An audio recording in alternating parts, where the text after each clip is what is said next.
महात्मा गांधी, आज हम लोग पढ़ेंगे महात्मा गांधी के शैक्षिक विचार। महात्मा गांधी के शैक्षिक विचार, जीवन थोड़ा सा पढ़ा तो देखिए, महात्मा गांधी थे शिक्षा के संबंध जो कि आप विचार दर्शन किए हैं। तो महात्मा गांधी का जो शैक्षिक विचार था और मुख्यतः किसमें था? बुनियादी शिक्षा पे था। किस पे था? बुनियादी शिक्षा का। और शिक्षा को आधारभूत जो आवश्यकताएं होती हैं उसको शिक्षा से उन्होंने जोड़ा। कौन? महात्मा गांधी। ठीक है। और महात्मा गांधी का हमने बताया था वर्धा योजना, वर्धा सम्मेलन हुआ था। कहाँ पे हुआ था? गुजरात में वर्धा नामक शहर। ठीक है, वर्धा नामक शहर में हुआ था। और कब हुआ था इसमें?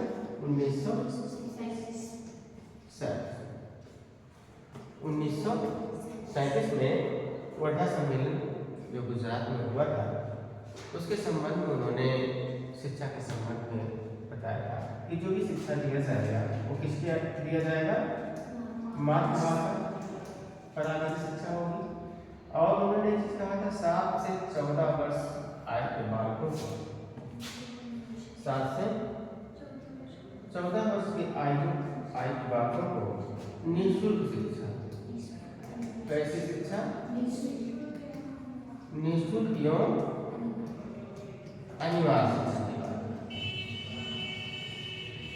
निःशुल्क एवं अनिवार्य शिक्षा जो 7 से 14 वर्ष आयु के बालक हैं उनको क्या है? शिक्षा निःशुल्क देने की बात कही गई थी। और इन्होंने जो इनका सिद्धांत था और इन्होंने कहा था अपने शैक्षिक विचार में कि जो शिक्षा है वह मातृभाषा में होनी चाहिए। इसमें होनी चाहिए मातृभाषा में। और अंग्रेजी भाषा को इन्होंने क्या किया था? संरक्षण नहीं दिया था। संरक्षण नहीं दिया था कि अंग्रेजी भाषा से शैक्षिक विचार अर्थात क्या है जो बालक है भारत में इन अर्थात बालकों की शिक्षा में बहुत बड़ा योगदान नहीं इससे होने वाला है, बल्कि मातृ शिक्षा के माध्यम से बालक का क्या होगा? शैक्षिक विचार सोचे होंगे और उससे जीविकोपार्जन के रूप में होगा कर सकते। हमने इसके बारे में और बताया था आपको शिल्प शिक्षा। क्या बताया था? शिल्प शिक्षा की भी बात बताई थी। एक रोजगार पर शिक्षा देना चाहता है। कैसी शिक्षा? रोजगार परक शिक्षा की बात करते हैं, व्यावसायिक शिक्षा की बात करते हैं, व्यावसायिक कौशल की शिक्षा की बात करते हैं कि बालक के अंदर क्या है? व्यवसायिक कौशल को रोजगार पर शिक्षा के माध्यम से बालक आत्मनिर्भर हो सके। इसलिए क्या है उन्होंने क्या है सिर्फ शिक्षा की बात किया था। समझ रहे हैं? और दस्तकारी को हमने कहा था। और इन्होंने कहा उत्पादन उद्योग, छोटे छोटे उद्योगों का विकास किया जाए, उत्पादन हो, उसमें भी क्या है बालक रोजगार उन्मुख होकर अपना क्या है तकनीकी ज्ञान का विकास कर सके, है ना। तो इन्होंने जो शिक्षा दिया था वो मुख्य रूप से क्या है?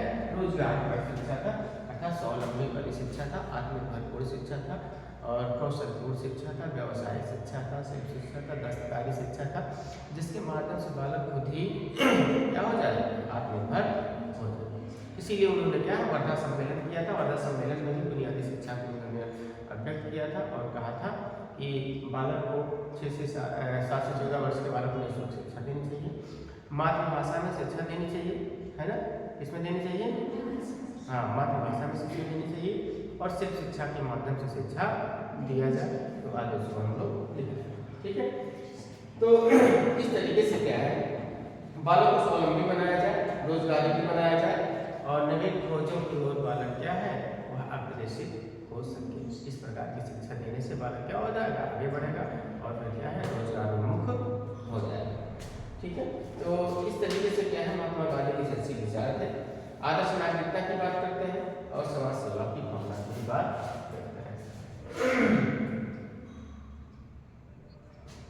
अर्थात आदर्श शिक्षा की भी बात करते हैं और मानव सेवा की भी बात करते हैं अपने शैक्षिक विचार, समझ रहे हैं? हाँ, इनका जो शैक्षिक विचार है कि समाज सेवा की भावना विकसित होना चाहिए और मानव सेवा और समाज सेवा दोनों भी है। समाज सेवा और मानव सेवा के माध्यम से क्या है, शिक्षा का विकास करना चाहिए। इससे बालक क्या होता है, रोजगार पर क्या है और शिक्षा में बढ़। ठीक है, तो हम लोग लिख लेते हैं। और उद्देश्य तुमने आप लोगों को बताया था, जीविकोपार्जन उद्देश्य वही दस्तकारी शिक्षा होना चाहिए। सांस्कृतिक उद्देश्य, शारीरिक मानसिक भौतिक उद्देश्य, तो ये लगभग हमको लगता है स्वामी विवेकानंद, रविन्द्रनाथ टैगोर और महात्मा गांधी। तो जो शैक्षिक उद्देश्य है लगभग कुछ चीजें इन तीनों लोग में मिल रही है ना। हाँ, चरित्र विकास, मुक्ति विकास और क्या है, आत्मानुभूति। ठीक है, तो इस तरीके से क्या उन्होंने दिया था। तो चलिए थोड़ा सा देख लेते हैं इनके बारे में। महात्मा गांधी, महात्मा गांधी का जन्म, महात्मा गांधी का जन्म 2 अक्टूबर 1869 को हुआ था। 1869 को काठियावाड़ के पोरबंदर नामक स्थान पर हुआ था। पोरबंदर नामक स्थान पर हुआ था।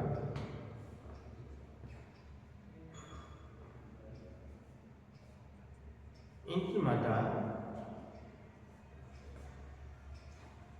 दयाल एवं धार्मिक थी, दयाल एवं धार्मिक थी।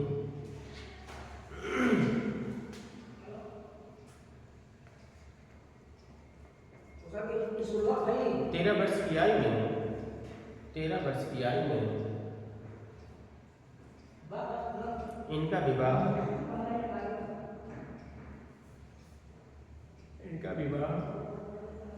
कस्तूरबा से कर दिया गया। कस्तूरबा से कर दिया गया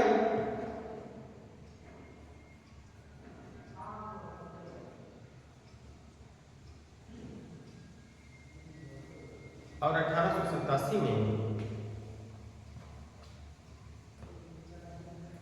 इन्होंने मैट्रिक की परीक्षा पास की।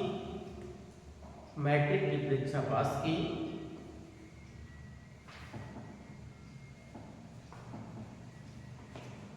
और उसी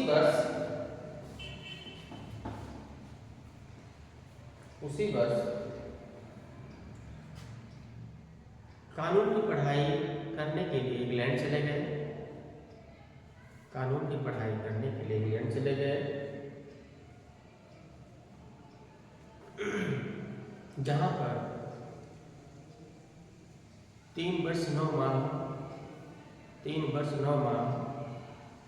वहां पर व्यतीत किया।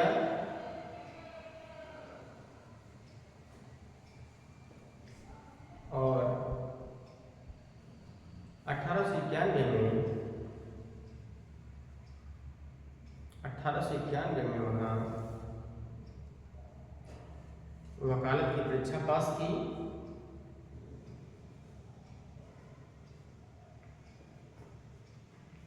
वह बैरिस्टर बनकर भारत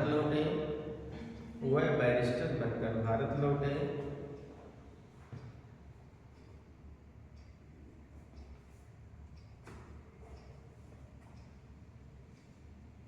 बॉम्बे में वकालत करना प्रारंभ किया।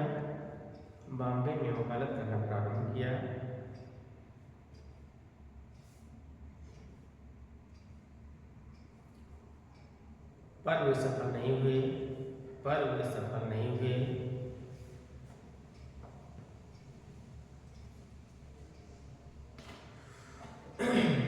उन्होंने राजकोट में वकालत प्रारंभ किया। राजकोट में वकालत प्रारंभ किया। वकालत प्रारंभ किया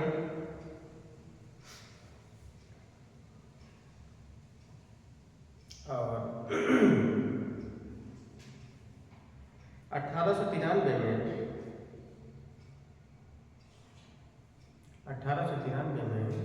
अब्दुल्ला के कहने पर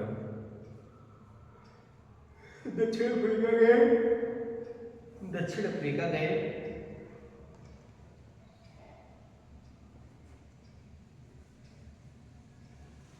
जहां पर वो 20 वर्ष तक रहे।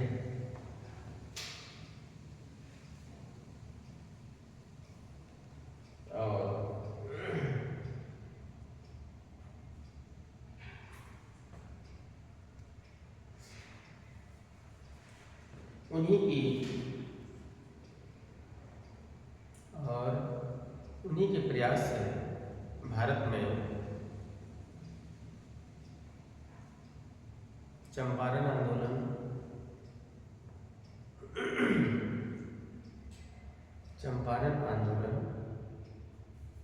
खेड़ा आंदोलन,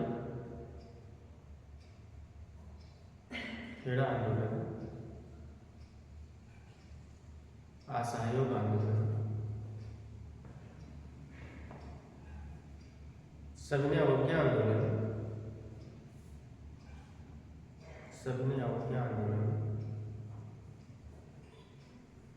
गांधी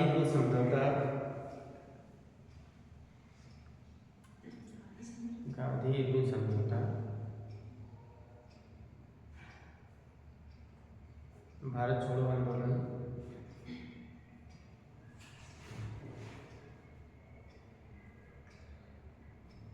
अंततः 15 अगस्त 1947 को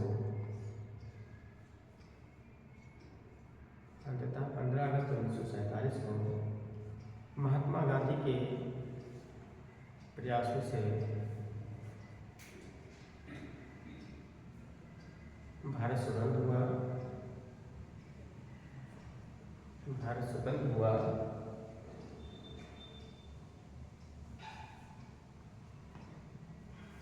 और 30 जनवरी 1948 को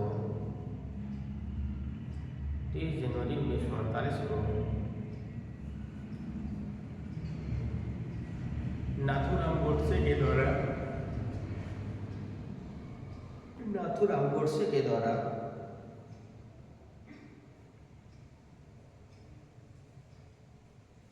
उनकी हत्या कर दी गई।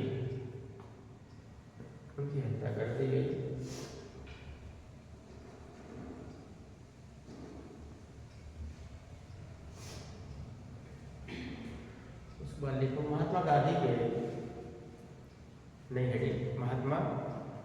के शिक्षा दर्शन के आधारभूत सिद्धांत।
आधारभूत सिद्धांत, ठीक है।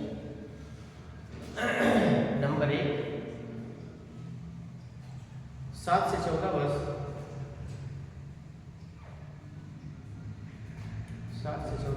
के बालकों को निःशुल्क एवं अनिवार्य शिक्षा, निःशुल्क एवं अनिवार्य शिक्षा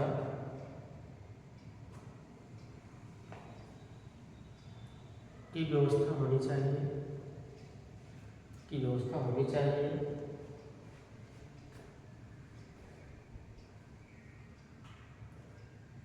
नंबर 2, शिक्षा का माध्यम, शिक्षा का माध्यम मातृभाषा हो, ताकि छात्र भाषा और रुचि के रूप में, भाषा एवं रुचि के साथ शिक्षा ग्रहण कर सके, शिक्षा ग्रहण कर सके।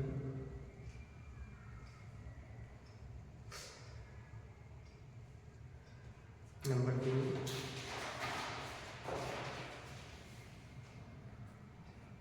अंग्रेजी भाषा, अंग्रेजी भाषा को प्राथमिकता न दिया जाए, को प्राथमिकता न दिया जाए।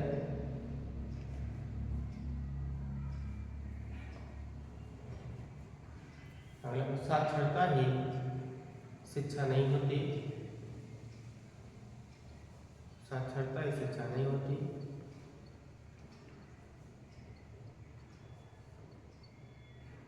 उसमें ज्ञान और अनुभव, उसमें ज्ञान और अनुभव की आवश्यकता होती है।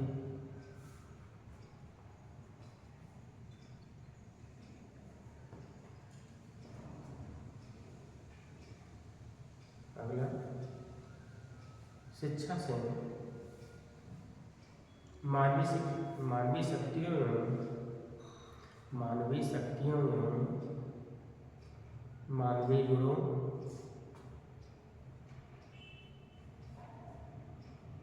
के रूप में शिक्षा देनी चाहिए, मानवीय गुणों के रूप में शिक्षा देनी चाहिए।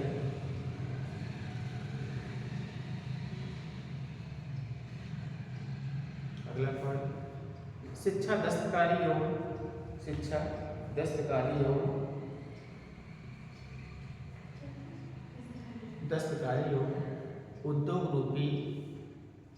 उद्योग रूपी व्यवस्था होनी चाहिए, उद्योग रूपी व्यवस्था होनी चाहिए।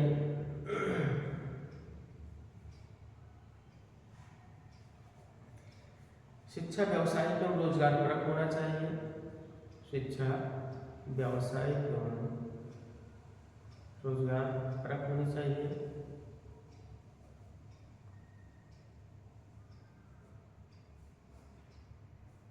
ताकि छात्र स्वावलंबी हो सके, ताकि छात्र स्वावलंबी हो सके।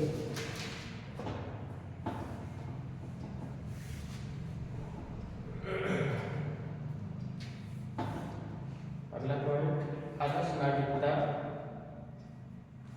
आदर्श नागरिकता एवं समाज सेवी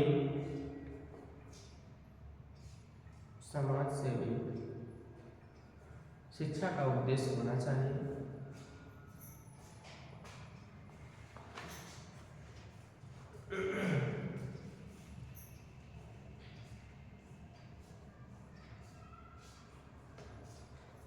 ठीक, उसके बाद देखो बुनियादी शिक्षा, बुनियादी शिक्षा,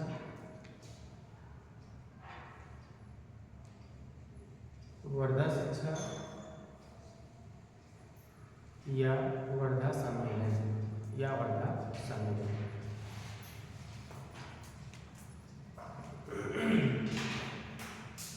महात्मा गांधी को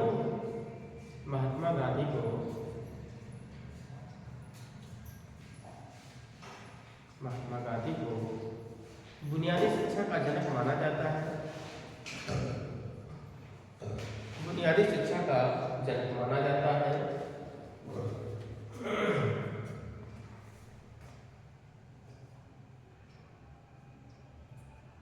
अक्टूबर 1937 में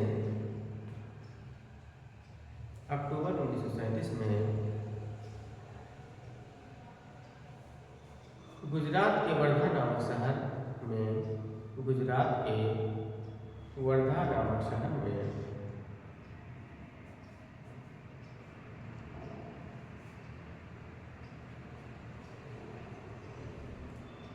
वर्धा नामक शहर में शिक्षा सम्मेलन का आयोजन किया गया। शिक्षा सम्मेलन का आयोजन किया गया।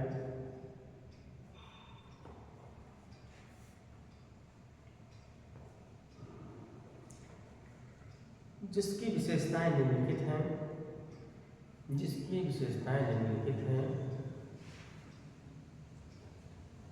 जिसकी विशेषताएं निम्नलिखित हैं। वर्धा शिक्षा के बारे में हमने ये भी बताया था कि जब गुजरात में यह सम्मेलन हो रहा था तो महात्मा गांधी ने इसकी क्या है खुद ही अध्यक्षता किया। क्या किया था? इसकी स्वयं ही अध्यक्षता किया। जो वर्धा योजना आयोजन किया गया था, किसने किया था? महात्मा गांधी ने इसकी जो वर्धा योजना खुद ही अध्यक्षता किया था। इसीलिए इनको क्या बुनियादी शिक्षा का जनक कहा जाता है। किसको? हाँ, महात्मा गांधी को इसीलिए इसका जनक, क्योंकि ये जो बुनियादी शिक्षा है, बुनियादी शिक्षा महात्मा गांधी की देन है, जो हमारी शिक्षा नीति में इसको शामिल भी किया गया है ना। तो इसको शामिल भी किया गया था। तो इसलिए क्या है, इन्होंने सबसे पहले जो इसका उद्देश्य उस सम्मेलन की अध्यक्षता में उन्होंने कहा, अपने वक्तव्य में कहा कि जो भी कितने 7 से 14 वर्ष के आयु के बालक हैं इनको निःशुल्क एवं अनिवार्य शिक्षा दिया जाए। क्योंकि बालक की जो नींव होती है वो 7 वर्ष की अवस्था में प्राप्त होती है। कितने वर्ष की अवस्था में? 7 वर्ष की अवस्था में क्या होती है? प्रारंभ होती है। इसलिए इस अवस्था में बालक को क्या है निःशुल्क और अनिवार्य शिक्षा प्रदान किया जाता है। दूसरी बात है, उन्होंने अपने भाषण में भी कहा था कि मातृभाषा क्या है? मातृभाषा में शिक्षा देने से बालक की शिक्षा को जल्दी आत्मसात कर लेंगे। इस शिक्षा देने से क्या हो जाएगा? बालक उस शिक्षा को क्या कर लेंगे? आत्मसात कर लेंगे। और आत्मसात करके क्या है शिक्षा अर्थात जो भाषा है उसको क्या है जल्दी ही अर्थात उसका सृजनात्मक शक्तियों का विकास कर लेंगे। मतलब जल्दी ही उस चीज को सीख जाएंगे। जल्दी ही उस चीज को क्या कर लेंगे? सीख जाएंगे। तो इस तरीके से क्या है इस शिक्षा में उन्होंने ऐसा योगदान दिया। और दूसरी बात इनकी इच्छा क्या थी? हमने बताया था शिल्प शिक्षा। वैसे शिक्षा, शिल्प शिक्षा, रोजगार शिक्षा अर्थात व्यावसायिक शिक्षा के लिए क्या है उन्होंने ऐसा कार्य किया था, ताकि क्या शिक्षा को अपने प्राथमिक स्तर से उठाकर उस कार्य को क्या किया जाए? संपन्न किया जाए। ठीक है, तो इसमें क्या लिखे हो? निम्नलिखित है। नंबर 1, 7 से 14 वर्ष की आयु के बालकों को 7 से 14 वर्ष आयु के बालकों को 7 से 14 आयु के बालकों को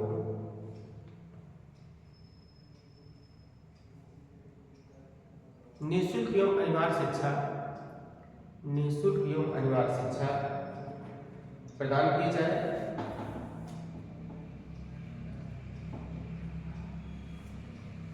नंबर 2, शिक्षा का माध्यम मातृभाषा हो। शिक्षा का माध्यम मातृभाषा हो।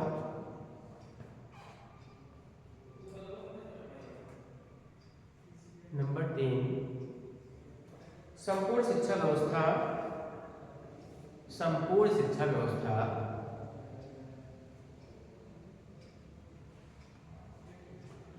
हस्तकला पर आधारित हो। संपूर्ण शिक्षा व्यवस्था हस्तकला पर आधारित हो। चौथा, हस्तकला का चयन करते समय, हस्तकला का चयन करते समय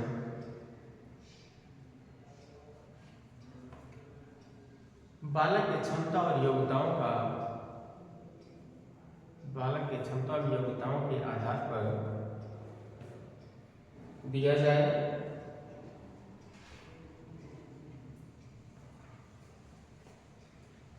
अगला, बालकों के द्वारा बनाए गए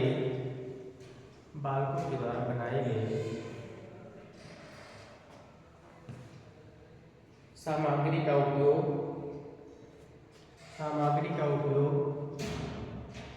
और उसकी आय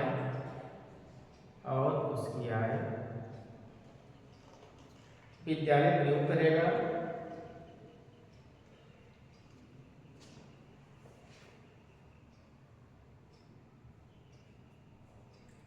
और अगला पॉइंट छठवां, हस्तकला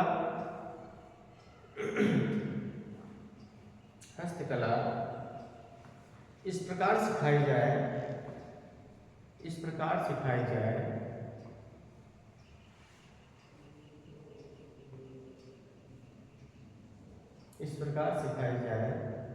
कि बालक रोजगार युक्त होकर आत्मनिर्भर बन सके।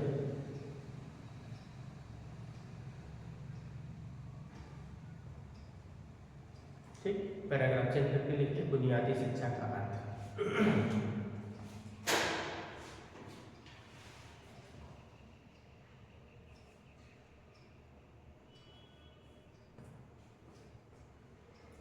महात्मा गांधी के अनुसार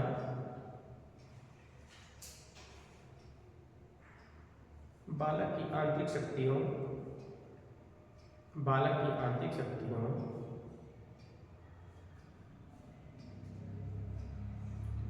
शरीर, मस्तिष्क एवं आत्मा का विकास होना और इन तीनों में सामंजस्य होना ही बुनियादी शिक्षा है।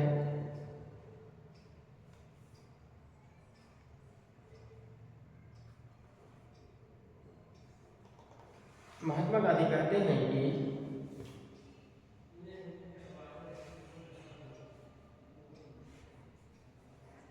अक्षर ज्ञान को ना तो शिक्षा का आरंभ मानते हैं,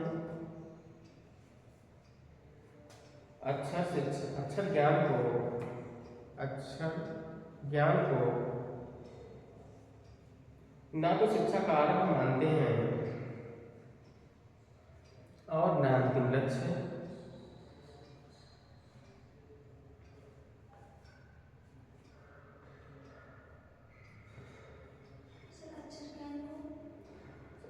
अक्षर ज्ञान को ना तो शिक्षा का आरंभ मानते हो ना ही अंतिम लक्ष्य।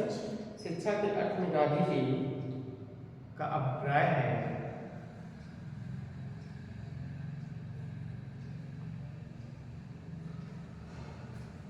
शरीर, मस्तिष्क और आत्मा में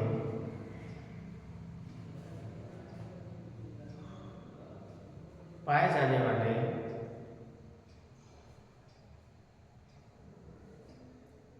गुणों का विकास है।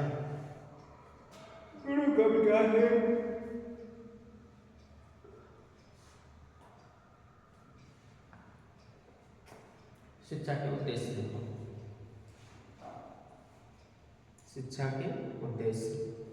महात्मा गांधी ने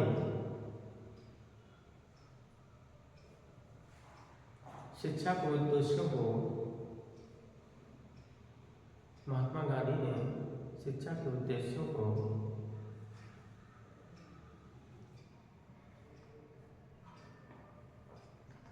निम्नलिखित रूप से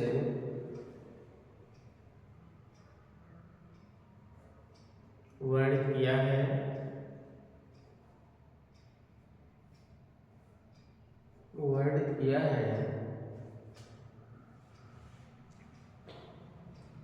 नंबर 1,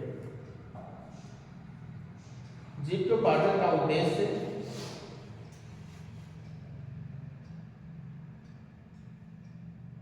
जीविकोपार्जन का उद्देश्य। नंबर 2,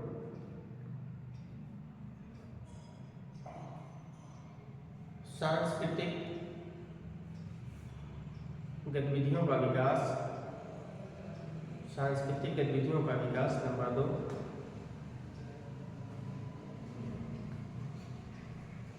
नंबर 3, बालक के शारीरिक, मानसिक तथा आध्यात्मिक शक्तियों का विकास।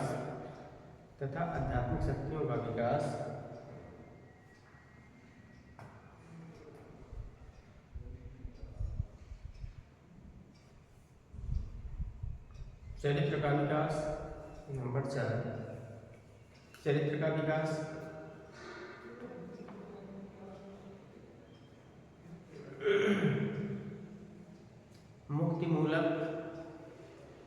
मुक्तिमूलक शिक्षा का विकास।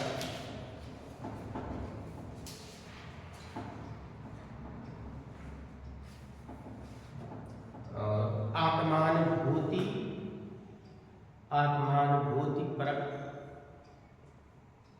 आत्मानुभूति परक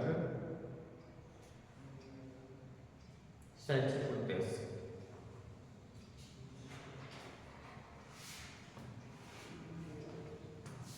ठीक है, फिर पाठ्यक्रम देखो।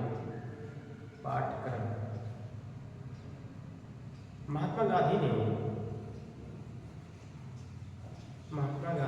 ने अपने शैक्षिक विचार में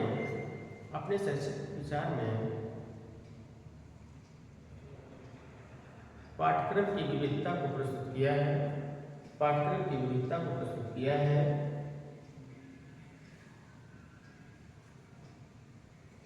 जो निम्नलिखित है।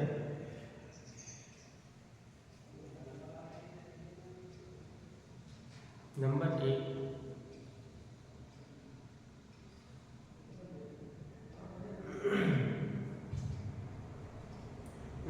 क्राफ्ट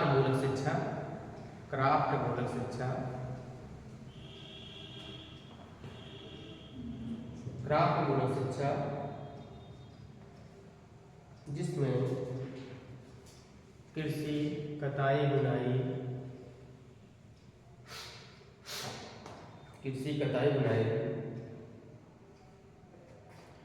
गत्ते तथा लकड़ी के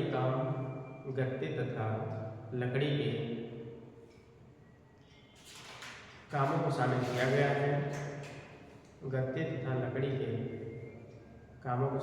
गया है।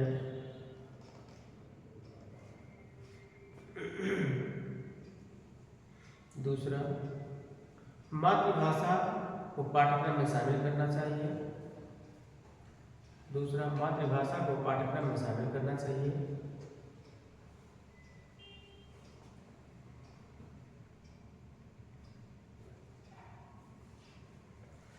तीसरा, गणित विषय।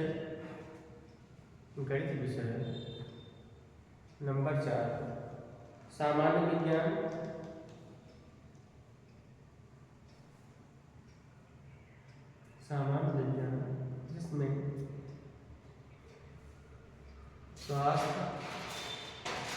जिसमें स्वास्थ्य,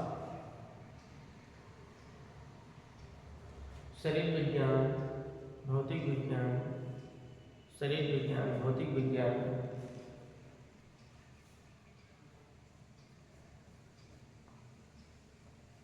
प्रकृति आदि को शामिल करते हैं। तथा और नीचे कला संगीत। अगला पॉइंट, कला संगीत, शारीरिक शिक्षा, सामाजिक अध्ययन को भी शामिल करते हैं।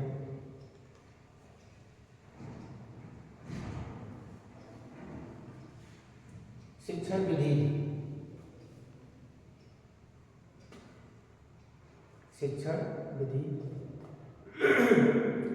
विधि में महात्मा गांधी शिक्षण विधि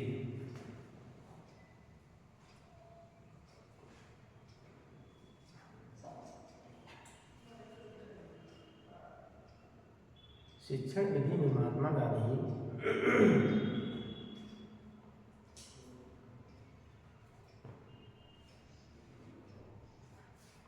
उद्योग पूर्वक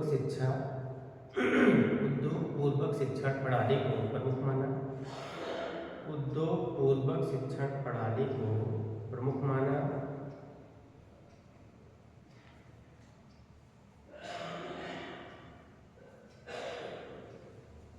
नंबर 2,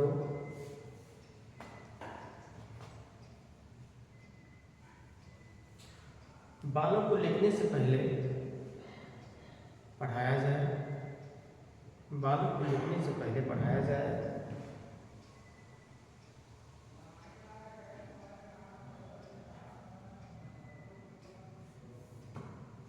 दूसरा, वर्णमाला के पहले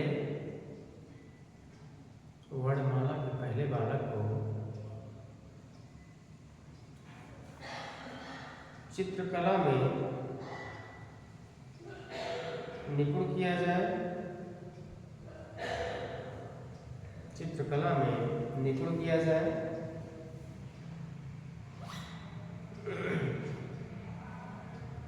तीसरा और चौथा, बालक को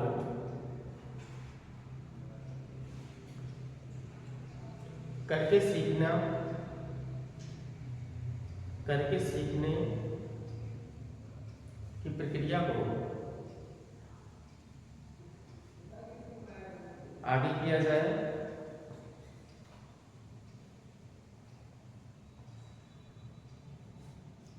अगला पॉइंट,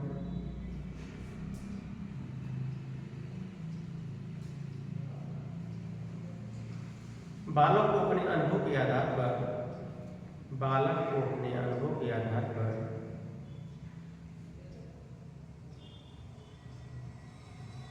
शिक्षा देनी चाहिए।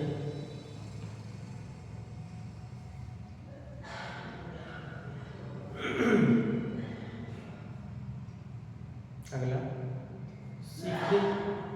सीखने की प्रक्रिया में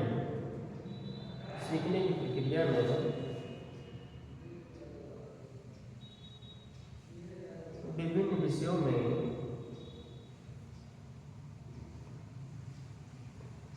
समन्वय स्थापित किया जाए।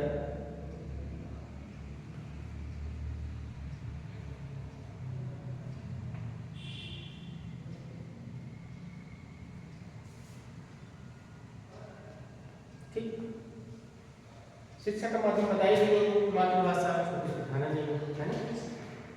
महात्मा गांधी की शैक्षिक विचारधारा पढ़ी गई है ना। आदर्शवाद और आदर्शवाद तो हमने लिखा है आप लोगों को, मानव सेवा और समाज सेवा है ना। आध्यात्मिक मूल्यों का विकास, क्या है? आध्यात्मिक मूल्यों का विकास। तो कहने का मतलब यही था कि महात्मा गांधी एक आदर्शवादी थे। क्या थे? आदर्शवादी थे, जिसमें किसमें विश्वास करते थे? मानव सेवा में विश्वास करते थे। और उन्होंने कहा कि ईश्वर सेवा के माध्यम से अगर हम मानव सेवा करते हैं तो ईश्वर की सेवा है। मानव सेवा ही क्या है? ईश्वर सेवा है। तो मानव की आवश्यकताओं को ईश्वर में जो पूजा पाठ में हम समय लगाते हैं, तो उसको मानव सेवा, मानव कल्याण में लगाते हैं, तो क्या वही ईश्वर की सेवा है। तो इस तरीके से क्या वो मानते थे। और उन्होंने शारीरिक श्रम और अनुशासन, किस पे? शारीरिक श्रम और अनुशासन पर विशेष बल दिया था। शरीर, मन, मस्तिष्क, आत्मा पर क्या विशेष रूप से इन्होंने बल दिया था। और ब्रह्मचारी के रूप में उन्होंने कहा कि ईश्वर की खोज करना और उसकी सेवा में कार्य करना। और छात्र को सत्य, अहिंसा, इंद्रिय निग्रह, वही इंद्रियों पर कंट्रोल करना, नियंत्रण रखना, है ना। ये सब सारी चीजें में शामिल थी। अस्पृश्यता, मातृभाषा, ये सब सारी चीज बड़ी चीजें है ना। और शिक्षकों से क्या चाहते थे महात्मा गांधी? श्रद्धा, निष्ठा, त्याग, सेवा। श्रद्धा, निष्ठा, त्याग और सेवा का समर्पण की भावना होनी चाहिए। शिक्षा का वास्तविक अर्थ वही है ना, कि तो जिसके अंदर ये गुण नहीं हो तो उसको क्या है, शिक्षा के क्षेत्र में नहीं आना चाहिए, है ना। जिसको क्या है, इस क्षेत्र में क्या है, गुण ना हो तो क्या है, उसको शिक्षा के क्षेत्र में नहीं आना चाहिए। किसको नहीं आना चाहिए, जिसके अंदर क्या है, एक कोई गुण ना हो, आदर्शवादी जो टीचर हो उसके अंदर क्या है, ये सारी चीजें, श्रद्धा हो, निष्ठा की भावना हो, त्याग की भावना हो, सेवा की भावना हो, है ना। तो ये सारी चीजें क्या है उसके अंदर, ठीक है। और इस तरीके से क्या है, उन्होंने अर्थात महात्मा गांधी ने अपने सच्चे विचार के रूप में ये सारी चीजें उल्लेख। और हार्वर्ड जो थे, तुलना की गई थी, हार्वर्ड जो होते नैतिक शिक्षा को बहुत मानते थे। मतलब नैतिकता का मतलब होता है कि व्यक्ति को नैतिक होना चाहिए। क्यों, बिना नैतिकता की शिक्षा क्या है, मतलब है बहुत पढ़े लिखे नहीं, जैसे वैसे लोग बोलते हैं उस तरीके से, तो लोग कहते हैं मुझे लगता पढ़े लिखे नहीं। तो नैतिकता जरूर होनी चाहिए। हम लोग शिक्षा का वास्तव में वही होता है, बहुत पढ़े लिखे हो, बोलने का ढंग ही न हो, बात करने का वही न हो, तो फिर क्या है, हाँ, तो वास्तविक शिक्षा हो नहीं। शिक्षा का मतलब होता है आपके पास शैक्षिक विचार, शैक्षिक गुण होना चाहिए, नैतिकता आपके अंदर होना चाहिए ना, पटान बोल दो तो शिक्षा नहीं है। तो उसमें क्या होना चाहिए, शिक्षा में नैतिकता होनी चाहिए, ठीक है। उसके साथ साथ प्रोवेल क्या है, एस्ट्रोलॉजी बालक शिक्षा की प्रगति का केंद्र है। तो बाल केंद्रित शिक्षा होनी चाहिए। स्वानुभव एस्ट्रोलॉजी का एक परिभाषा रहता, बालक को स्वानुभव स्फूर्ति के माध्यम से शिक्षा दिया जाए, है ना। एस्ट्रोलॉजी भी उन्होंने किया था। और दूसरों की बात पुस्तकों के स्थान पर बालक को अधिक महत्व दिया जाए। मतलब पुस्तकीय शिक्षा के स्थान पर क्या दिया जाए, जब बालक को पुस्तक छोड़ दिया जाए, है ना। दूसरों का थे तो उसके भी पक्ष में अगर तुलनात्मक पूछ लेगा 2-3 जगह, इसलिए उससे पुस्तक नहीं पूछ सकते, ठीक है। प्रोवेल वही चीजें हैं, अर्थात क्या है कि बालक की क्या है, निगरानी किया जाए, एक्टिविटी पर ध्यान दिया, खेल विधि के माध्यम से शिक्षा, ठीक है। तो इस हो गया महात्मा गांधी, है ना। राधा कृष्ण कुछ बचा था,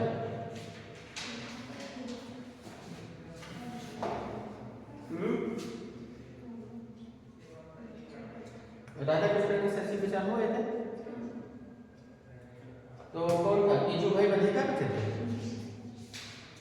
गिजू भाई बंधेकर। कुछ बचा था क्या राधा कृष्ण के विचार में, पूरा नहीं पढ़े थे हम लोग।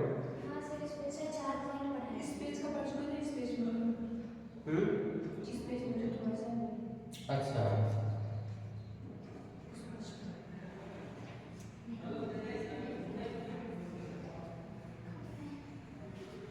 तो उन्होंने अर्थात राधा कृष्ण ने,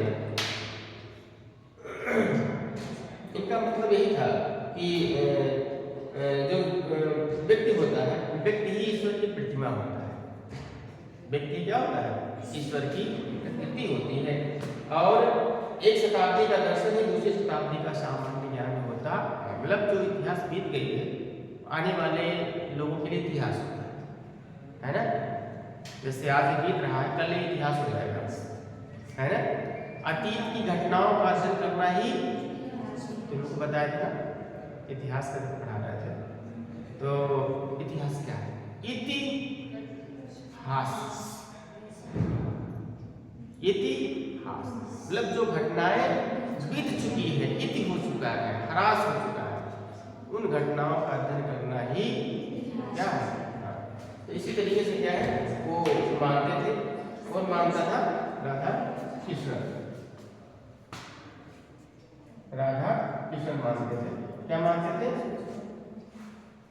कि जो एक शताब्दी की घटनाएं घटती है, अगले शताब्दी के लिए क्या हो जाता है, इतिहास हो जाता है, ठीक है। धर्म और राजनीति का सामंजस्य संभव है। क्यों, क्योंकि एक सत्य की खोज करता है और दूसरे को सत्य से कुछ लेना देना नहीं। तो राजनीति और फिर क्या है, धर्म, अर्थात क्या है, इन दोनों में काफी ज्यादा अंतर है, ठीक है। तो इस तरीके से क्या है